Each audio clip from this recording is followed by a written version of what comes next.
Чиновниктер, айрыкча министрлер, урматтуу министрлер, көп иштешибиз керек. Биз көп иштешибиз керек. Министрмен деп креслону олтуруп алып эле ал жака бер жака машина менен кайкаңдап же көлгө барып, же эл дем алып атат, мен да дем алам дегенди токтотушубуз керек. Биз көп иштешибиз керек. Дем алуу деген бизде болбошу керек. Биздин министрлердин айрыкча көлдө шорта кийип алып, күнгө кактанып жаткан бир дагы министр болбош керек. Имейте в виду, урматтуу министрлер.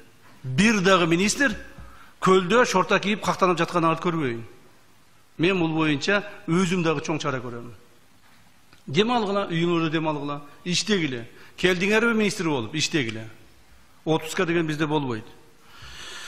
Мисалы айтып коеюн эми, себеби деген кандай иш кылганда да биз өзүбүздү мисал кылып, өзүбүз ошого татыктуу болушубуз керек.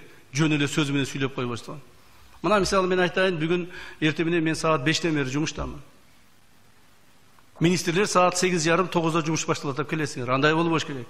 Министрлердин бардыгы саат 6-дан баштап жумушта болушуңар керек эртең менен.